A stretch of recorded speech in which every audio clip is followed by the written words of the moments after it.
Shalom kekasih Kristus, salam waktunya mengalami terobosan. Bagaimana kabarnya hari ini? Apapun keadaannya, mari kita tetaplah bertanding dan bertahan dalam menghadapi tantangan-tantangan yang akan dan sedang kita hadapi. Para pendengar renungan melekat dalam Tuhan, hari ini mari kita buka hati untuk terus diisi dengan kebenaran firman Tuhan, agar kita bukan hanya mampu bertahan, tetapi dapat meraih kemenangan dan mengalami terobosan hidup. Mari kita berdoa. Tuhan Yesus, terima kasih buat kesempatan yang indah pada hari ini. Hari yang baru yang kami masuki dalam kehidupan kami, teruslah diisi dengan kebenaran-kebenaran firman-Mu, sehingga hidup kami menjadi kehidupan yang mampu menghadapi segala tantangan-tantangan hidup. Tuhan, kami rindu kebenaran firman-Mu menghiasi hati dan pikiran kami. Tuhan, berbicaralah pada hari ini melalui hamba-Mu, agar firman yang disampaikan menjadi jalan keluar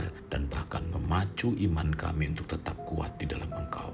Terima kasih Tuhan Yesus. Ini doa dan permohonan kami dalam nama Tuhan Yesus kami berdoa. Amin.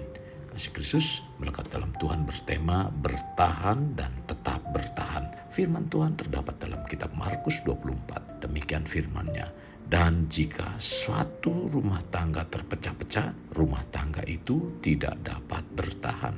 Ayat yang baru dibaca ini ada dalam konteks waktu Tuhan Yesus telah menyembuhkan orang banyak, dan orang banyak itu mengikuti Yesus sehingga makan pun tidak bisa. Tetapi para ahli mengatakan bahwa Yesus tidak waras dan kerasukan Beelzebul. Ini satu contoh masalah yang dihadapi oleh Tuhan Yesus, di mana ia melakukan hal yang baik malah dituduh sebagai orang yang kerasukan. Bukankah suatu persoalan?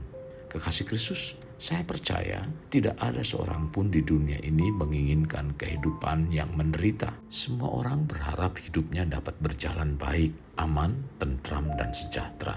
Sikap hidup menentukan bagaimana orang mampu bertahan menghadapi pergumulan dan pencobaan.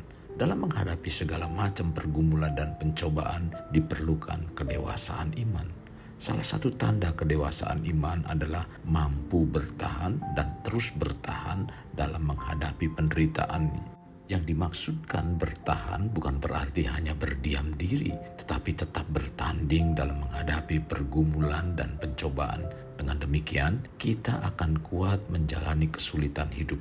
Kekasih, dengan sikap seperti ini, percayalah, pergumulan dan pencobaan yang kita alami pada akhirnya akan keluar dari mulut kita rasa syukur yang amat sangat. Hal ini kita dapatkan karena bertahan dan tetap bertahan untuk setia dalam pengharapan Kristus. Rasul Paulus menasihati jemaat di Roma agar senantiasa memiliki pengharapan kepada Kristus. Di tengah tekanan pemerintah Roma terhadap orang Kristen di sana, Paulus meneguhkan bahwa penderitaan yang mereka alami di dunia tidak sebanding dengan kemuliaan yang akan Tuhan nyatakan. Allah berjanji memberikan hidup kekal bagi mereka yang percaya. Penderitaan yang terjadi semakin memampukan jemaat Roma untuk bertahan, kuat, dan setia serta berpengharapan kepada Kristus. Dalam Roma 12 ayat 12 mengatakan, bersukacitalah dalam pengharapan, sabarlah dalam kesesakan, dan bertekunlah dalam doa. Memang untuk memikul salib dalam mengiring Yesus agar kita bertahan dan tetap bertahan, kita perlu keberanian dalam menghadapi setiap pergumulan dan pencobaan hidup yang sulit. Dan untuk mampu bertahan dalam penderitaan, kita perlu memiliki iman yang kuat dan setia kepada Kristus. Tentu bukan hal yang mudah. Pertanyaannya adalah bagaimana cara kita bisa bertahan dalam pencobaan? Memang pencobaan yang dialami bukanlah sesuatu yang mengenakan kehidupan daging kita. Maka Yakobus mengajarkan kepada kita sebagai anak Tuhan di saat kita menghadapi cobaan. Dalam Yakobus 1 ayat 2 mengatakan, saudara-saudaraku, anggaplah sebagai suatu kebahagiaan apabila kamu jatuh ke dalam berbagai-bagai pencobaan. Kekasih Kristus, saat kita menerima ayat ini langsung dalam pikiran kita mengatakan, bagaimana mungkin berbahagia dan dapat bertahan bila kita diserang berbagai pencobaan? Pencobaan di sini bukan berbicara tentang pencobaan yang datang dari diri kita sendiri, yaitu disebabkan oleh hawa nafsu. Kata pencobaan di sini dalam bahasa aslinya ada memberikan pengertian uji coba atau pengujian.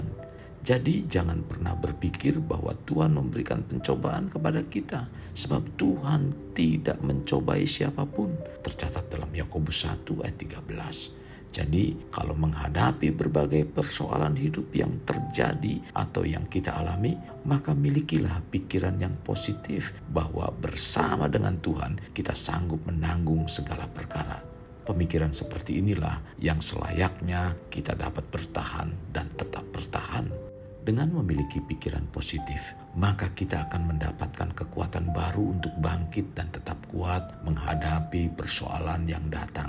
Karena kita tahu bahwa asal kita percaya pada Tuhan dan bila kita selalu berjalan bersama Tuhan, maka Ia akan memberikan kepada kita hikmat untuk menyelesaikan setiap persoalan yang kita hadapi. Maka Yakobus kembali melanjutkan bahwa ujian terhadap imanmu menghasilkan ketekunan, tercatat dalam Yakobus 1 ayat 3. Dan ayat ini dapat diartikan bila kita masuk dalam pergumulan atau pencobaan itu merupakan proses pengujian untuk membawa rohani atau iman kita semakin kuat.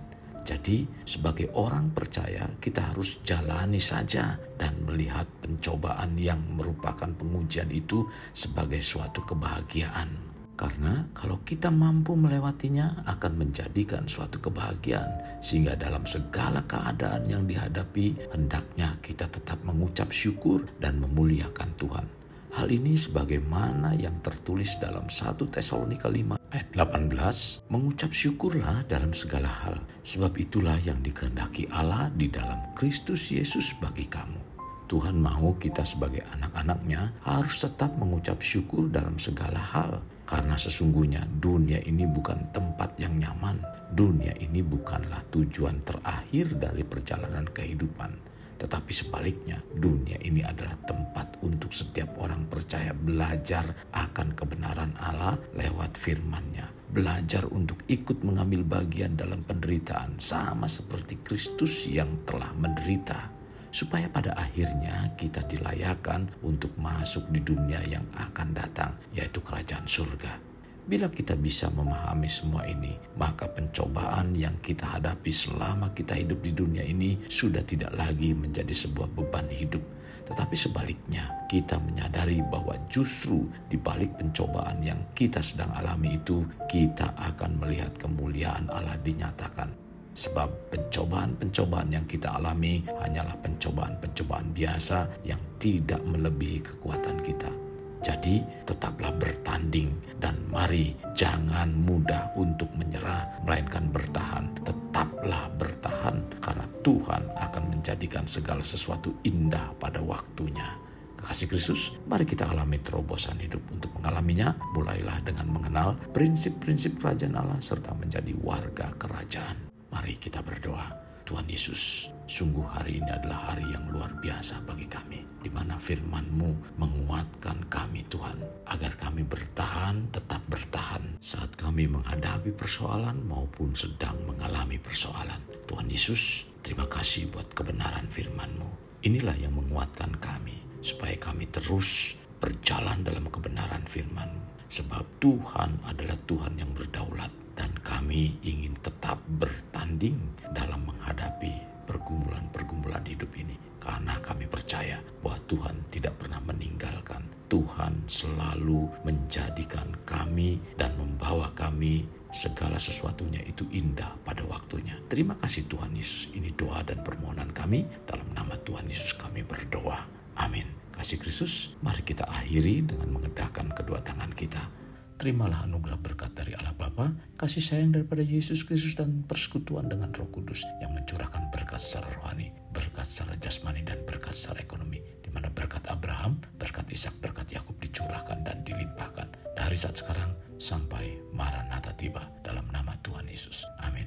Sampai jumpa di renungan berikutnya. Tuhan Yesus memberkati. Jangan lupa like, share, dan subscribe.